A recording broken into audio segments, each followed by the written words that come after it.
El ser y la nada, por Jean-Paul Sartre. 48. Tercera parte. El para otro. Capítulo 3. Las relaciones concretas con el prójimo. 3. El ser con Mitsein y el nosotros. A. El nos objeto.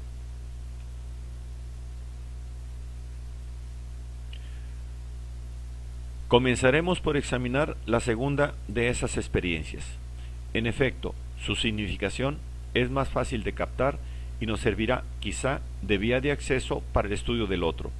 Hay que observar, ante todo, que el nos objeto nos precipita en el mundo. Lo experimentamos por la vergüenza como una alienación comunitaria. Así lo muestra el episodio significativo de unos galeotes que se sofocan de cólera y vergüenza, porque una bella dama, muy bien arreglada, acude a visitar el navío y ve sus harapos, su penuria y su miseria. Se trata de una vergüenza y una alienación comunes. ¿Cómo es posible, pues, experimentarse en comunidad, con otros como objetos, o para saberlo, volver sobre las características fundamentales del ser para el otro? Ahora hemos considerado el caso simple en que estoy solo frente al otro, también solo. En tal caso, lo miro o me mira. Trato de trascenderlo y siento la mía como trascendida y siento mis posibilidades como posibilidades muertas. Formamos pareja y estamos en situación recíproca el uno respecto del otro. Pero esta situación no tiene existencia, trascendencia o experiencia para el uno o para el otro. En efecto, nuestra relación recíproca no tiene reverso. Ahora bien, en nuestra descripción no hemos tenido en cuenta el hecho de que mi relación con el otro aparece sobre el lado infinito de mi relación y de su relación con todos los otros, es decir, como la totalidad de las conciencias. Por este solo hecho, mi relación con ese otro que experimentaba yo hace un momento como fundamento de mi ser para otro y la relación del otro conmigo pueden en cada instante, según los motivos que intervengan, ser experimentadas como objetos para los otros. Ello se manifestará claramente en el caso de la aparición a un tercero. Supongamos, por ejemplo, que el otro me mira. En este instante me experimento como enteramente alienado y me asumo como id. Aparece el tercero. Si me mira, yo los experimento comunitariamente como ellos sujeto, a través de mi alienación. Ese ellos tiende, como sabemos, hacia el ser impersonal. Esto no cambia en nada el hecho de que soy mirado. No refuerza nada o casi nada mi alienación original. Pero si el tercero mira al otro que me mira, el problema es más complejo. En efecto, puedo captar al tercero no directamente, sino en el otro, que se convierte en otro mirado por el tercero.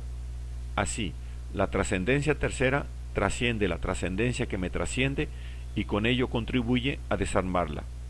Se constituye aquí un estado inestable, que no tardará en descomponerse, sea porque me alíe con el tercero para mirar al otro, que se forma entonces en nuestro objeto, y entonces hago una experiencia del nosotros sujeto, de la que hablaremos después, sea porque mira al tercero y trasciende así esa tercera trascendencia que trasciende al otro. En tal caso, el tercero se convierte en objeto de mi universo. Sus posibilidades son posibilidades muertas, y no podría liberarme del otro. Empero, mira al otro que me mira. Se sigue de ello una situación que llamaremos indeterminada y no rematada, pues soy objeto para el otro, que es objeto para el tercero, que es objeto para mí.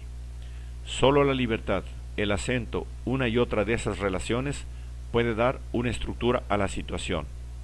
Pero puede ser también que el tercero mire al otro al que yo miro. En este caso, puedo mirar a ambos y así desarmar la mirada del tercero. El tercero y el otro me aparecerán entonces como ellos objetos. Puedo también captar en el otro la mirada del tercero, en la medida en que, sin ver al tercero, capto en las conductas del otro que éste se sabe mirado. En este caso, experimento en el otro, y con motivo del otro, la trascendencia trascendente del tercero, que la experimenta como una alienación radical y absoluta del otro. Este se fuga de mi mundo, no me pertenece ya. Este objeto es objeto para otra trascendencia. No pierde, pues, su carácter de él y de objeto, pero se hace ambiguo, me escapa, no por su trascendencia, sino por la trascendencia del tercero. Lo que pueda yo captar en él ahora es siempre otro, tantas veces otro cuantas haya otros para percibirlo y pensarlo, para apropiarme de nuevo del otro. Es menester que yo mire al tercero y le confiera objetividad. Esto, por una parte, no siempre es posible. Por otra, el tercero mismo puede ser mirado por otros terceros, es decir, ser indefinidamente otro distinto del que yo veo. Resulta de aquí una inconsistencia originaria del otro objeto y una carrera al infinito del para sí, que trata de apropiarse de nuevo de esa objetividad. Esta es, como hemos visto, la razón de que los amantes se aíslen. Puedo experimentarme como mirado por el tercero mientras miro al otro. En tal caso, experimento mi alienación no posicionalmente al mismo tiempo que pongo la alineación del otro. Mis posibilidades de utilizar al otro como instrumento son experimentadas por mí como posibilidades muertas, y mi trascendencia, que se dispone a trascender al otro hacia mis fines propios, recae en trascendencia trascendida. Se me va de la mano. No por eso el otro se convierte en sujeto, pero yo no me siento ya cualificado para la objetividad. El otro se convierte en neutro, algo que pura y simplemente está ahí y con lo que no puedo hacer nada. Tal será el caso, por ejemplo, si se me sorprende mientras golpeo y humillo a un débil. La aparición del tercero me desengancha. El débil ya no es alguien a quien se puede golpear, ni humillar, no es sino existencia pura, nada más, ni siquiera ya un débil. O, si vuelve a ser tal, lo será por intermedio del tercero. Sabré por el tercero que era un débil. ¿No te da vergüenza encarnizarte con un débil? Etcétera. La cualidad de débil le será conferida a mis ojos por el tercero, y no formará ya parte de mi mundo, sino de un universo en el que estoy para el tercero junto con el débil. Esto nos lleva, finalmente, al caso que nos ocupa. Estoy comprometido en un conflicto con el otro. Aparece el tercero, y nos abarca a ambos con su mirada. Experimento correlativamente mi alienación y mi objetividad. Estoy afuera, para el otro, como objeto en medio de un mundo que no es el mío.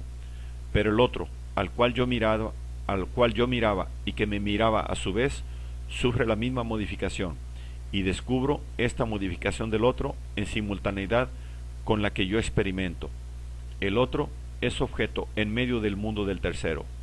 Esta objetividad no es, por otra parte, una simple modificación de su ser paralela a la que yo padezco, sino que las dos objetividades vienen a mí y al otro en una modificación global de la situación en que yo estoy y en que se encuentra el otro.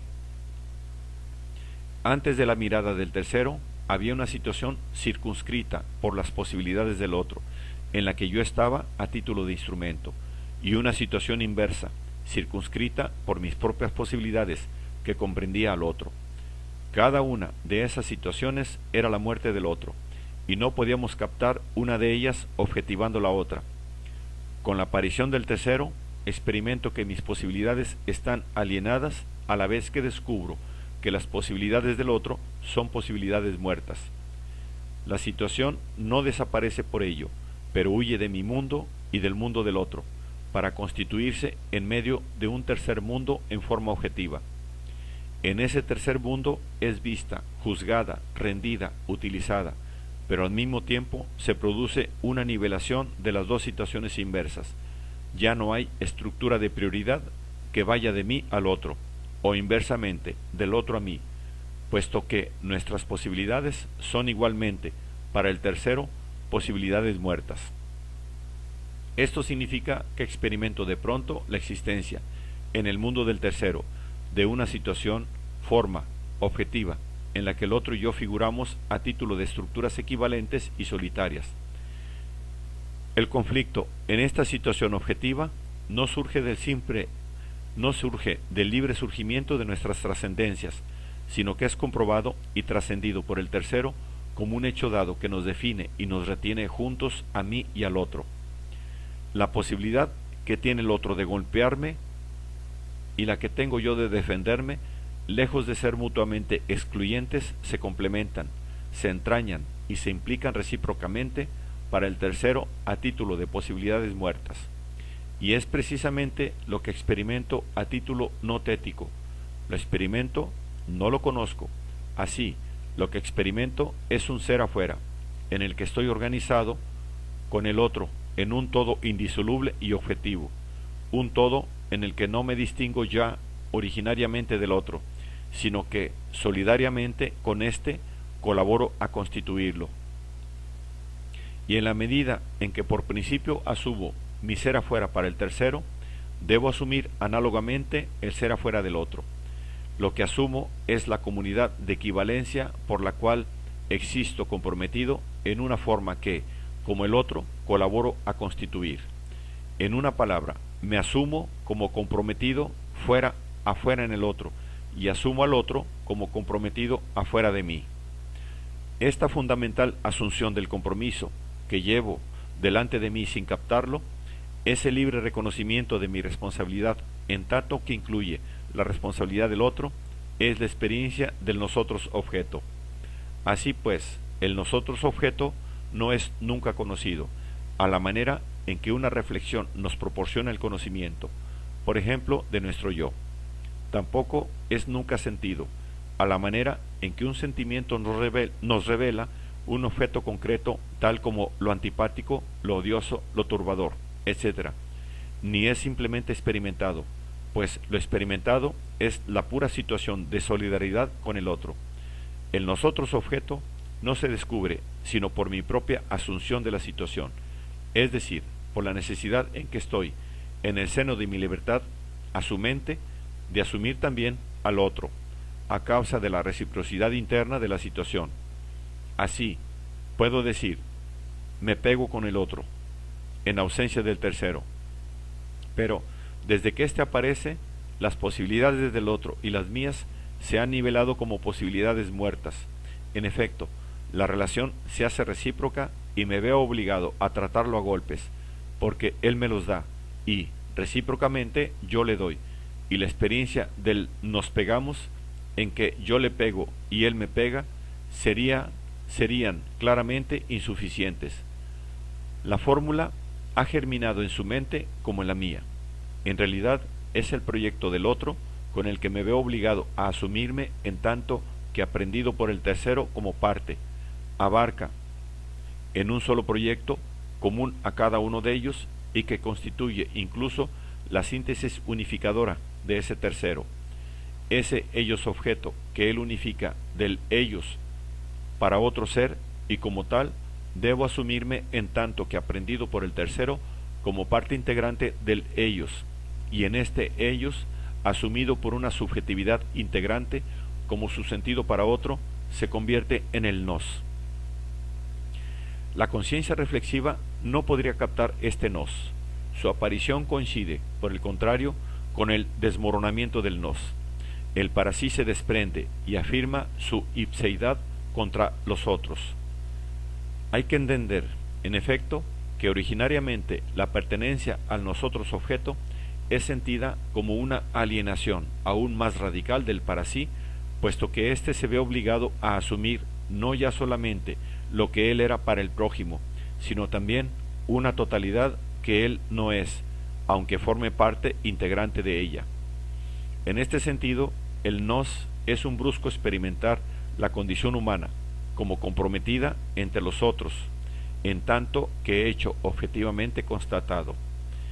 El nosotros objeto, aunque experimentado con ocasión de una solidaridad concreta y centrado en esa solidaridad, precisamente estás muy avergonzado, porque nosotros hemos sido sorprendidos mientras nos golpeábamos. Tiene una significación que trasciende la particular circunstancia en que es experimentado y que apunta a englobar mi pertenencia como objeto a la totalidad humana, menos la conciencia pura del tercero, captada igualmente como objeto. Corresponde, pues, a una experiencia de humillación y de impotencia. El que hace la experiencia de sí mismo como constituyendo un nos con los otros hombres, se siente embiscado entre una infinidad de existencias extrañas, está alienado radicalmente y sin apelación. Ciertas situaciones parecen más propias que otras para suscitar la experiencia del nos. En particular, el trabajo en común. Cuando varias personas hacen la experiencia de ser aprendidas por el tercero, mientras trabajan solidariamente en un mismo objeto, el sentido mismo del objeto manufacturado remite a la colectividad trabajadora como a un nos. El gesto que hago, gesto reclamado por el montaje que se ha de efectuar, no tiene sentido si no lo precede tal o cual gesto de mi vecino y lo sigue tal o cual otro gesto de otro trabajador. Resulta de ello una forma del nos más fácilmente accesible, puesto que la exigencia del propio objeto y sus potencialidades, como su coeficiente de adversidad, remiten al nosotros objeto de los trabajadores. Hacemos la experiencia, pues, de ser aprendidos a título de nos a través de un objeto material que ha de ser creado. La materialidad pone su sello sobre nuestra comunidad solidaria y nos aparecemos a nosotros mismos como una disposición instrumental y técnica de medios, cada uno de los cuales tiene su sitio asignado para un fin. Pero situaciones así parecen empíricamente más favorables para el surgimiento del nos. Mas, si no ha de perderse de vista que toda situación humana, a más de ser compromiso en medio de los otros, es experimentada como nos o del nos desde el tercero. Si ando por la calle, detrás de ese hombre del cual parece que veo la espalda, tengo con él el mínimo de relaciones técnicas y prácticas que pueda concebirse. Empero, basta que un tercero me mire la acera, la mire, para que yo esté ligado a él por la solidaridad del nos.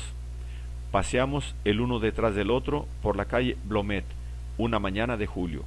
Siempre hay un punto de vista desde el cual diversos parasíes pueden ser unidos en el nos por una mirada. Recíprocamente, así como la mirada no es él o la manifestación concreta del hecho originario de mi existencia para el otro, así como me experimento existiendo para el otro aún fuera de toda percepción singular de una mirada, del mismo modo tampoco es necesario que una mirada concreta nos fije y nos atraviese para que podamos tener la experiencia de estar integrados afuera de un nos. Basta que la totalidad destotalizada, humanidad, exista para que una pluralidad cualquiera de individuos se experimente como un nos con respecto a la totalidad o a una parte del resto de los hombres, estén estos presentes en carne y hueso, o bien sean reales, pero estén ausentes.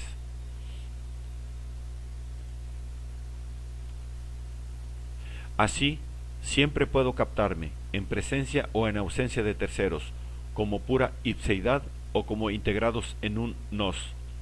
Esto nos lleva a ciertos nos especiales, en particular al que se denomina conciencia de clase. La conciencia de clase es, evidentemente, la asunción de un nos particular, con ocasión de una situación colectiva más netamente estructurada que de ordinario. Poco nos importa definir aquí esa situación. Lo único que nos interesa es la naturaleza del nos asumido.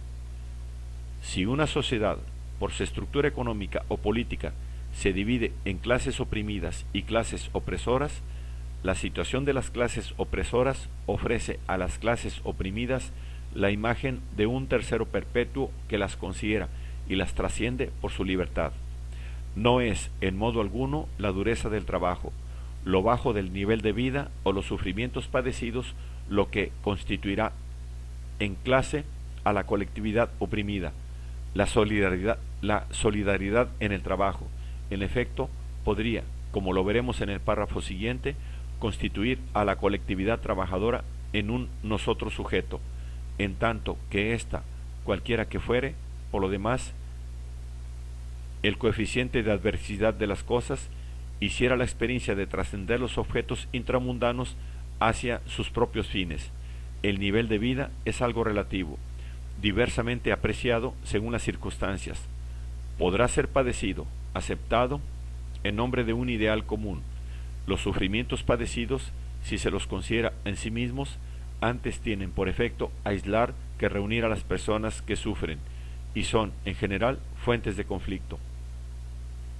Por lo tanto, la pura y simple comparación que los miembros de la colectividad oprimida pueden hacer entre la dureza de su condición y los privilegios de que gozan las clases opresoras no podría bastar en ningún caso para constituir una conciencia de clase. Cuando mucho, provocará celos individuales, junto a las operaciones particulares. No tiene la posibilidad de unificar ni de hacer que cada cual asuma la unificación de esas características, en tanto que constituye la condición. Pero lo oprimido no es simplemente padecido o aceptado ser la condición de la clase oprimida. Es igualmente erróneo, sin embargo, decir que al principio es captado por la clase oprimida como impuesto por la clase opresora. Por el contrario, hace falta mucho tiempo para construir y para difundir una teoría de la opresión. Y esta teoría no tendrá sino un valor explicativo. El hecho primero es que el miembro de la colectividad oprimida, que en cuanto simple persona, está comprometido en conflictos fundamentales con otros miembros de esa misma colectividad, amor, odio, rivalidades de intereses, etc., capta su condición, y la de los demás miembros de esa colectividad como mirada y pensada por unas conciencias que se le escapan. El amo, el señor feudal, el burgués o el capitalista aparecen no sólo como poderosos que mandan, sino también, y ante todo, como terceros, es decir, como aquellos que están fuera de la comunidad oprimida y para quienes esta comunidad existe. Así, pues, para ellos y en su libertad existirá la realidad de la clase oprimida. Ellos la hacen hacer por su mirada. A ellos y por ellos se descubre la identidad de mi condición y la de los otros oprimidos. Para ellos existo en situación organizada con otros y mis posibles como posibilidades muertas son rigurosamente equivalentes a los posibles de los otros. Para ellos soy un obrero y en la revelación de ellos como prójimo mirada hago la experiencia de mí mismo como uno más entre otros. Esto significa que descubro el nos en que estoy integrado a la clase afuera, en la mirada del tercero, y al decir nos asumo esta alienación colectiva. Desde este punto de vista, los privilegios del tercero y nuestras cargas, nuestras miserias, no tienen, en primer término, sino un valor de significación. Significan la independencia del tercero con respecto a nosotros. Nos presentan más netamente nuestra alienación. Como no por eso son menos soportados, como en particular nuestra penuria, nuestra fatiga, no son por eso menos sufridas. A través de ese sufrimiento padecido, experimento mi ser mirado como cosa comprometida en una totalidad de las cosas. A partir de mi sufrimiento y mi miseria, soy captado en colectividad con los otros por el tercero, es decir, a partir de la adversidad del mundo, a partir de la facticidad de mi condición. Sin el tercero, cualquiera que fuere la adversidad del mundo, yo me captaría como trascendencia triunfante. Con la aparición del tercero, yo hago la experiencia de nosotros como captados a partir de las cosas y como cosas vencidas por el mundo. Así, la clase oprimida halla su unidad de clase en el conocimiento que de ella tiene la clase opresora, y la aparición de la conciencia de clase en el oprimido corresponde a la asunción en la vergüenza de un nos objeto. Veremos en el párrafo siguiente lo que puede ser la conciencia de clase para un miembro de la clase opresora. Lo que aquí nos interesa, en todo caso, como lo muestra el ejemplo que acabamos de escoger, es la del ser para otro, del que aquella no es sino una modalidad más, su propia experiencia. Entra, pues, con carácter de caso particular, en el marco de diferentes descripciones. Esta experiencia encierra en sí, por otra parte, una potencia que es presencia de disgregación, ya que se produce por la vergüenza, y el nos se desmorona desde el momento en que el para sí reivindica su ipseidad frente al tercero y lo mira a su vez. Esta reivindicación individual o de la ipseidad no es, por lo demás, sino una de las maneras posibles de suponer el nos objeto, la asunción del nos en ciertos casos fuertemente estructurados, como por ejemplo la conciencia de clase, implica el proyecto ya de liberarse del nos por una recuperación individual de ipseidad. Es signo de liberar al nos íntegro por la objetividad, transformándolo en nosotros sujeto. Se trata, en el fondo, de una variedad del proyecto ya descrito de transformar al que mira en mirado, en el paso ordinario de una de las dos grandes actitudes fundamentales del para sí respecto del otro. La clase oprimida, en efecto, no puede afirmarse como nosotros sujeto, sino con relación a la clase opresora y a expensas de ésta, es decir, transformándola a su vez en ellos objetos. Simplemente la persona objetivamente comprometida en la clase apunta a arrastrar a la clase entera en y por su proyecto de reversión. En este sentido, la experiencia del nos objeto remite a la del nosotros sujeto, así como el experimentar mi ser objeto para el otro me remite a la experiencia del ser objeto del prójimo para mí. Análogamente, encontraremos en lo que se llama la psicología de las masas arrebatos colectivos, boulanguismo, etc., que constituyen una forma particular de amor. La persona que dice nosotros recupera entonces en el seno de la masa el proyecto original del amor, pero no ya su propia cuenta, sino que pide al tercero que salve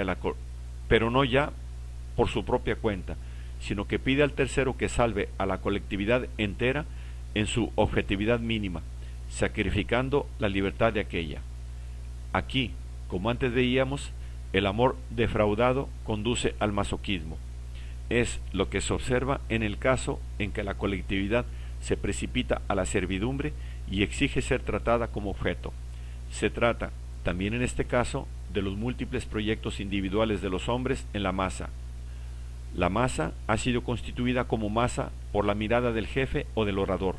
Su unidad es una unidad objeto, que cada uno de sus miembros lee en la mirada del tercero que la domina, y cada uno hace entonces el proyecto de perderse en esa objetividad, de renunciar por entero a su propia ipseidad para no ser más que un instrumento en las manos del jefe. Pero este instrumento en el que quiere fundirse lo es ya su puro y simple para otro personal, sino la totalidad objeto la masa. La materialidad monstruosa de la masa y su realidad profunda, aunque sólo experimentadas, son fascinantes para cada uno de sus miembros. Cada uno de ellos exige ser anegado en la masa instrumento por la mirada del jefe. En estos diferentes casos hemos visto siempre constituirse el nos objeto a partir de una situación concreta en que se encontraba sumergida una parte de la totalidad destotalizada humanidad, con exclusión de ella. No somos nos, sino a los ojos de los otros, y a partir de la mirada ajena nos asumimos como nos. Por esto implica que puede existir un proyecto abstracto e irrealizable del para sí hacia una totalización absoluta de sí mismo y de todos los otros. Este esfuerzo de recuperación de la totalidad humana no puede ser llevado a cabo sin poner la existencia de un tercero, distinto por principio de la humanidad y a los ojos del cual ella sería totalmente objeto. Ese tercero irrealizable es simplemente el objeto del concepto límite de alteridad. Es aquello que es tercero con relación a todos los agrupamientos posibles, aquello que en ningún caso puede entrar en comunidad con ninguna agrupación humana, el tercero con respecto al cual ningún otro puede constituirse como tercero. Este concepto le identifica con el del ser que mira, que no puede jamás ser mirado, es decir, con la idea de dim pero, como Dios se caracteriza por su ausencia radical. El esfuerzo por realizar la humanidad como nuestra es renovado sin cesar y termina sin cesar en un fracaso. Así, el nos humanista, en tanto que nos objeto, se propone a cada conciencia individual como un ideal inalcanzable, aunque cada uno mantenga la ilusión de poder llegar a él, ampliando progresivamente el círculo de las comunidades a las cuales pertenece. Ese nos humanista queda como un concepto vacío, como una pura indicación de una extensión posible del uso ordinario del nosotros.